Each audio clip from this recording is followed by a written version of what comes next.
1323 Gulfport Street. Now, I don't see many photos of inside, so I have no idea what the condition of the home inside is. Last time I bought a home, that was tenant occupied, and when it was time for them to move out, it costed me about $41,000 to renovate the home, to get it up to code, and then also to add an extra bedroom.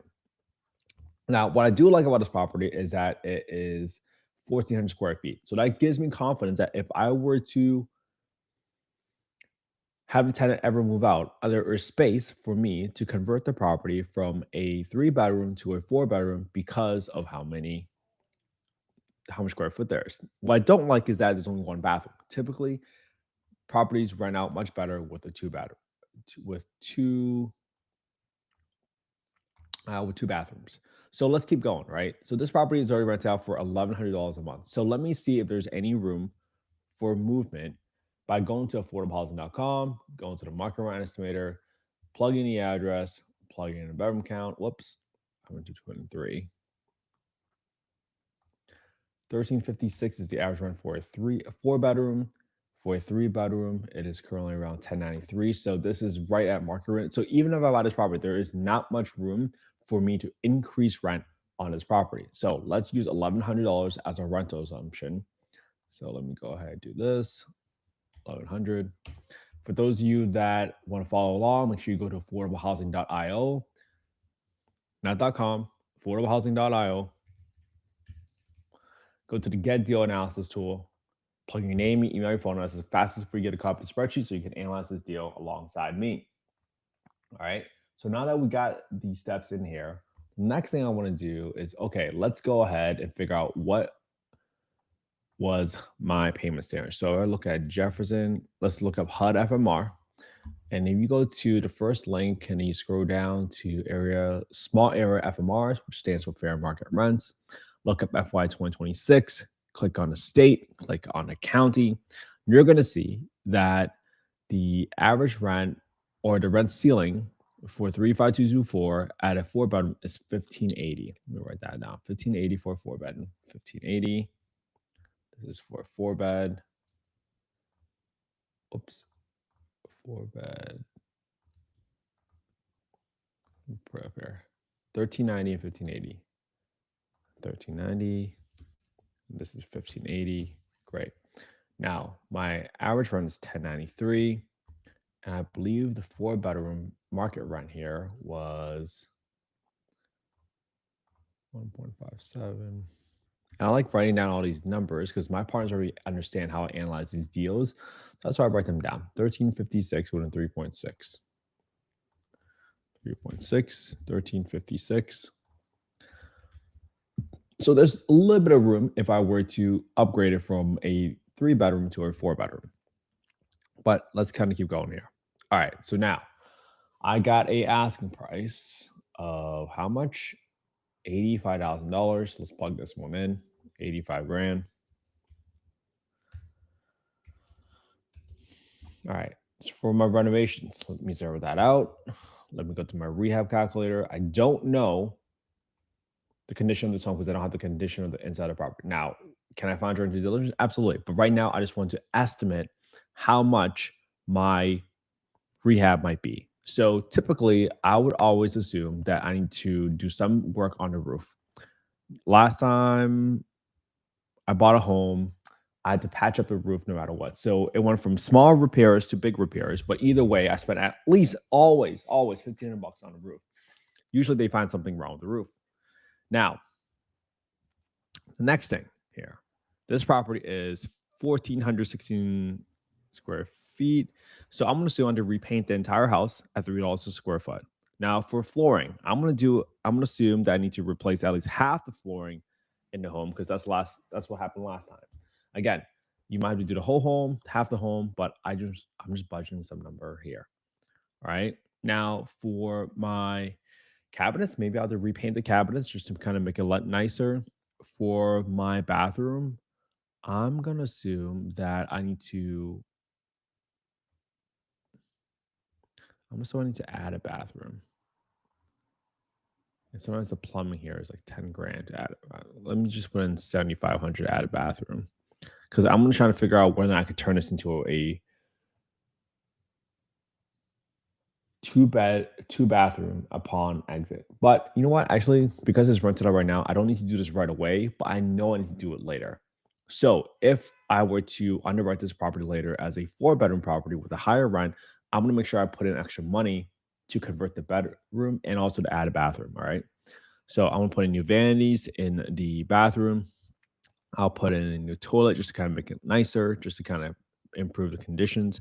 And I always, always, always put aside money to put in a cage for a for the HVAC unit. I've had the HVAC unit stolen at my property, so that's why I'm putting aside $900 right now to put in a cage to make sure it doesn't get stolen again. Because it could cost you anywhere from 5,000 to $9,000. I just replaced a rooftop unit for HVAC unit at our property in Scottsdale, and that cost $9,000. Okay, it's expensive, so protect your HVAC unit. So this gives me total rehab about 20 grand, which sounds about right. All right, with $1,100 in rent, let's get our taxes and my insurance. I can get that from my payment calculator right here, just has a general estimate.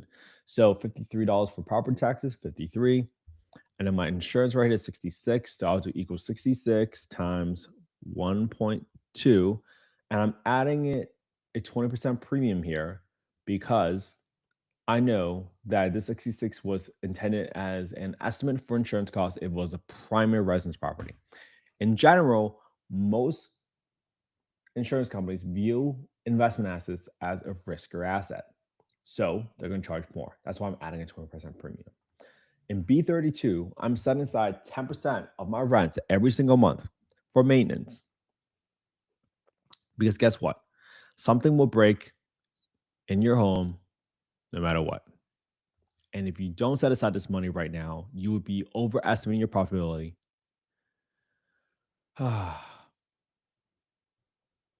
And underestimating your expenses. Don't be that person. Be very wary. If you ever see a guru out there, I've literally seen people put this in the stories when people ask them questions like, hey, how much should I set aside for maintenance? And they always say, none. I buy turnkey properties only. This is the silliest thing you could possibly ever think of. Seriously, it really is. Just think it through. Put aside the money, especially if you're a long time buy and hold investor, because this money doesn't belong to you. All right. I got no HOA here. I got 10% for my property management expenses, which is very typical. And I got 5% for vacancy expenses. So 5% for vacancy is very important because you know at some point someone's going to move out of your property, right? If you don't set aside this money, again, you'll be overestimating your profitability again, right? There's always turnover costs. All right. So now let's keep going. Now, on this property, if I were to do 25% down, at B4. So my down payment percentage of 85 grand times my down payment percentage of 25%, $21,250. For my closing costs, oh, we gotta up this. My closing cost for last deal was like $6,000. Let's do 6% because there's gonna be origination costs, etc. So 5 grand. Yeah, that seems about right. That's probably the minimum. And you got about $20,000 of renovations. If that is the case, and you're able to borrow money at about, I think I closed my last loan at 7.75%. So let's see what that does. So as is right now, if you borrow at 7.75%, you borrow $63,000. Boom. Here's what you get. Rent it out to 3 bedroom for 1,100. So it's your cash flow for day one. Your cash flow would be 236 a month, and your cash on cash return is going to be 6%. And your purchase price, assuming you bought this property for $85,000 with a let's call it $21,000 rehab, 25% down, 7.5% interest rate. Now, to me, again, this is not investment advice. I'm not soliciting any investments on the call. I don't think this is a deal because honestly, I would look for at least 8% because I don't really believe this is an appreciation market. But look what happens, right? Look what happens if I lower my asking price. So maybe I can't pay 85 grand. Maybe I'll say, hey, I'll pay you 75 grand for this deal because now it rounds up to 8%, right? That's how I think about it. What do you need to change as part of the deal to make something that wasn't a deal to now being a deal. Okay. Now it's 7.9%. So now you can break down the scenarios like, okay, at 75 grand, I'll be at 7.9%. I will cash for 290 a month, assuming $1,100 in rent, 3 bedrooms with a $21,000 rehab. Now, what else could make this a deal? Let's say you walk in a property, you're like, you know what, Ken, you were way too conservative. This property is fine, right? Let's say I knock off a third of the rehab. So I multiply by 0.67, that's taking 2/3. My rehab is now 14 grand. If my rehab is 14 grand, now I might say, hey, I'm willing to pay $80,000. Okay. And that's how you figure out what is a deal for you. So now at 14 grand, right? Take off a third, I can pay $80,000 for this property to achieve the same target return of roughly 8%. So this is 8.2% because now I'm cash flowing 263 a month, but my initial cash outlay is a lot lower. All right. Now, let me show you one more thing. Now, the reverse can be true. The reverse can be true. If you, let's say, you go in there and they're like, you know what, you need to redo the roof, you need to redo everything, and now your rehab doubled. Now you might say, oh no, this deal is not gonna work. I'm gonna have to pay $55,000 for this deal now because how much rehab I need to do to put into this property at 8.1%. That's rough. That's hard. That's really hard to make it work. But that person's listed for 81 grand, and who knows? They might just be trying to exit, right? But to each their own. You're staying objective. You're trying to figure out, okay, if I'm running for 42 grand, again, a 7.75% still. Well, what does that mean? Now, let me do one more scenario for you. Let's say your rehab did not double, it stayed the same at 21 grand. Now, let's say my interest rate dropped by a full point to 6.75%. And this can happen. Look what's happening right now. If you go to finance.yahoo.com and you look at the 10-year yield, you're going to see what's happening to the 10-year yield. This is a huge move this week. It went from 4.3 ish. Yeah, 4.3 ish, almost 4.3, rounding up a little bit, to 4.08. It dropped nearly a quarter point this week. So if you don't know what drives a 30-year mortgage rate, right, just look up the 30-year mortgage interest rates versus 10-year treasury. And you're going to see two things. In case you did not know, the 30-year mortgage interest rates are affected by two factors. The first one is the interest rate on the 10-year yield, which you just saw having gone down. The second is the spread between the 10-year yield and the 30-year mortgage interest rates. Now, historically, that spread is about 1.5%, 2%, but it's gone as high as 3% just 2 years ago when we saw interest rates in the eights, and that's where you really didn't see any movement in the housing market at all. And then you saw also like in the high fives in the 1980s when you saw interest rates in like the teens. It's kind of crazy. But here's what the spread is affected by. It's affected by predictability. It's affected by future expectations of what's happening to the interest rates. As more trade deals get done, as there is less uncertainty, or as there are more expectations of a rate cut next year because of job reports, et cetera, pay attention to what's happening because that's what's going to drive interest rate. And that could drive half point, just like we just saw, right? In less than 5 days, we saw a quarter point movement on the 10-year yield, right? In less than 5 days, we saw a quarter point move. And if there's more trade deals that's getting done, I think they were talking about Japan deal, that spread might narrow. Okay. So now you can really get a full point move overnight. But what does that mean for your analysis? So if I lower in case 7 my interest rate by a full point, guess what? That just jumped in my cash and cash return earlier. But let's go back to 85 grand. At 85 grand, it was 7.1%. It went up by a full point. So assuming everything stays constant, right? If my interest rate just simply dropped, right? There's nothing else happened to my assumptions. I have a $21,000 rehab. I can still afford to pay 80 grand for this property because now I can still get a 8% return. assuming I can cash flow 304 a month with $1,100 in rent as a 3-bedroom property.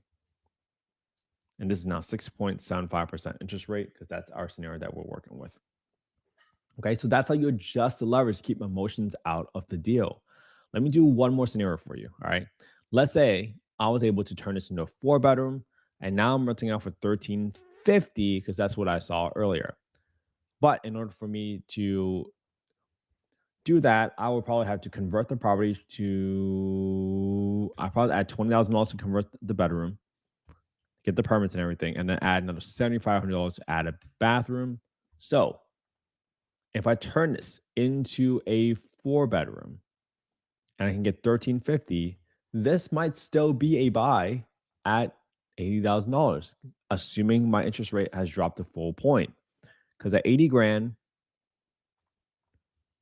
with a $48,000 rehab, I can still cash for 491 a month. That's still 8.1% cash and cash return, assuming I bought this property for 25% down with a 6.75% interest rate. Now, should I take a $21,000 rehab just to make the same amount of money? Maybe, maybe not. But there's another element here, and maybe we can talk about it later. If you decide to say, well, if I double my rehab, maybe my property isn't worth 80 grand anymore.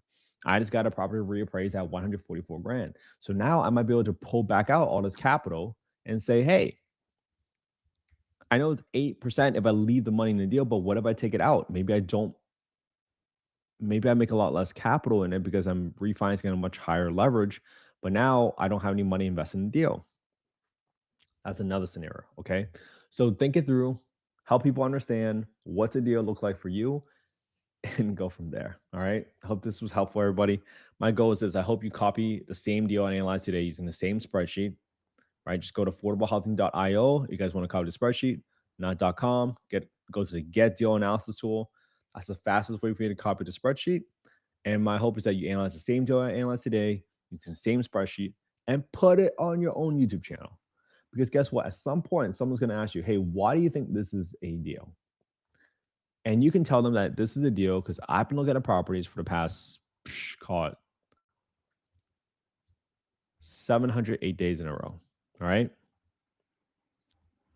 Might that give you some confidence that you know what you're doing? I certainly hope so. All right. Now, for those of you that were looking for a property manager in Birmingham, this was a really good podcast that I did with Daisy Sebastian right here. It's called Section 8 for Investors, Top FAQs in Alabama Markets in Demand. We talked about all of the high demand market areas that were relevant for Section 8 families specifically.